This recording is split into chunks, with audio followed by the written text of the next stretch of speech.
സീല ചേച്ചി നമസ്കാരം. സമരമൊക്കെ എങ്ങനെ പോകുന്നു? ആളുകൾക്ക് നന്നായിട്ട് സഹകരിക്കുന്നുണ്ടെന്ന് തോന്നുന്നു. ഇന്നെന്താണ് ഒരു തെറ്റിദ്ധാരണ വരുത്തുന്ന ഒരു വാർത്ത വൈകുന്നേരമായി പരക്കുന്നു? മണവാളനച്ചന് കൂടുതൽ ഫെസിലിറ്റി വേണമെന്ന് പോലീസ് നിങ്ങളെ നിർബന്ധിച്ചു. അപ്പോൾ പോലീസ് നിങ്ങളെ പേടിപ്പിച്ചപ്പോൾ നിങ്ങൾ സമ്മതിച്ചു എന്നൊക്കെയാണ് വിമതരുടെ ഒരു ചാനലിലൊക്കെ വരുന്നത്. അതിൽ എത്രമാത്രം വാസ്തവമുണ്ട്? ടോമി പറഞ്ഞപ്പോഴാണ് ഇങ്ങനെ തെറ്റിദ്ധാരണാജനകമായ ഒരു മെസ്സേജ് പുറത്ത് പ്രചരിക്കേണ്ടത് ഞാൻ തന്നെ അറിയണത്. കാരണം ഞങ്ങൾ 3 മണിക്ക് CI ആയിട്ടൊരു മീറ്റിംഗ് ഉണ്ടായിരുന്നു.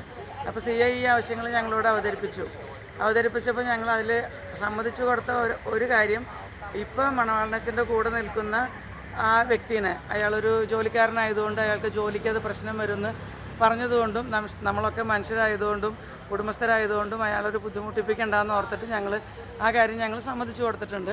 അത് 3 മണിക്ക് നമ്മുടെ തന്നെ സാന്നിധ്യത്തിൽ മാറ്റി വേറെ ആളങ്ങോട്ട് കയറ്റുകയും ചെയ്തിട്ടുണ്ട്. അതിനുശേഷം ഞങ്ങൾ ഒരു 6 മണിയോടുകൂടി DCP ഓഫീസിലേക്ക് ഞങ്ങൾ വിളിപ്പിച്ചിരുന്നു. അവിടെ നമ്മുടെ CI സാർ ഉണ്ടായിരുന്നു, 2 ACPമാരുണ്ടായിരുന്നു, DCP ഉണ്ടായിരുന്നു. അപ്പോൾ ഇവിടുത്തെ കാര്യങ്ങളെക്കുറിച്ചിട്ട് ഈ കാര്യങ്ങൾ ഒരു സീനിയർ സിറ്റിസന് നമ്മൾ പല കാര്യങ്ങളും നിഷേധിക്കണമെന്ന് പറഞ്ഞപ്പോൾ ഞങ്ങൾ വ്യക്തമായിട്ട് അതിനെക്കുറിച്ചുള്ള കാര്യങ്ങൾ DCP സാറിനെ ബോധിപ്പിച്ചിട്ടുണ്ട്. അതായത് കത്തോലിക്ക സഭയ്ക്ക് ഇങ്ങനെ ഒരു നിയമമില്ല.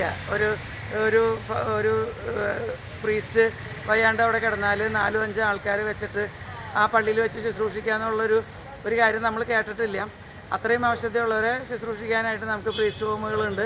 ഈ ട്രാൻസ്ഫർ ചെയ്ത സ്ഥലത്തും നല്ല സൗകര്യങ്ങൾ അച്ഛന് കിട്ടുന്നതാണ്. ഇദ്ദേഹത്തെ ഹോസ്പിറ്റലിലേക്ക് കൊണ്ടുപോകാൻ നിങ്ങളാരും തടസ്സം നിൽക്കുന്നില്ലല്ലോ? ഞങ്ങൾ DCPയോട് അത് തന്നെയാണ് പറഞ്ഞത്. ഒരു പരിധിയിലും വിട്ട് മണവാളനച്ചൻ അവശനാണെങ്കിൽ DCP സാർ ഓർഡർ ഇട്ടിട്ട് മണവാളനച്ചനെ ആംബുലൻസ് കൊണ്ടുവന്ന് ഒരു ഹോസ്പിറ്റലിലേക്ക് മാറ്റൂ. അതിന് ഞങ്ങൾക്കൊരു തടസ്സമില്ലല്ലോ.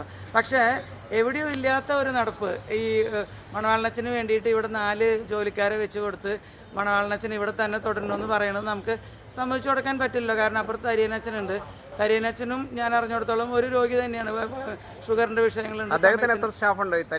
തരിയനച്ചന് ആരും ഇല്ല, ഒരു സെക്യൂരിറ്റി പോലും ഇല്ല ഇപ്പം. അപ്പോൾ തരിയനച്ചൻ എത്ര ഷുഗർ ഡൗൺ ആയാലും ഭക്ഷണം കിട്ടാൻ വൈകിയാലും തരിയനച്ചൻ തന്നെ അരമനയിൽ പോയിട്ടാണ് ഭക്ഷണം കഴിച്ചു വരുന്നത്. മണവാളനച്ചനെ സംബന്ധിച്ചിട്ട് അവിടെ സെക്യൂരിറ്റി ഉണ്ട്, ഒരു ഹെൽപ്പർ ഉണ്ട്. ഇവരാരെങ്കിലും അരമനയിൽ പോയാലും ഭക്ഷണം കിട്ടും.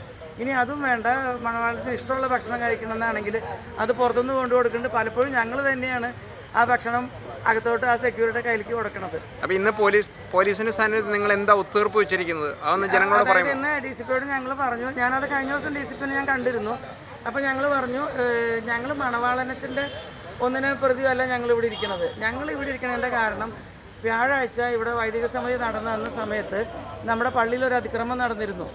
അതായത് 8:30 ഞങ്ങളെ ഇവിടുന്ന് പുറത്തേക്ക് ആക്കിയിട്ട് പോലീസ് പോലീസിൻ്റെ സാന്നിധ്യത്തിൽ നമ്മുടെ പള്ളി കുറച്ച് പേര് കൈകാറി അവിടെ തുറന്നു.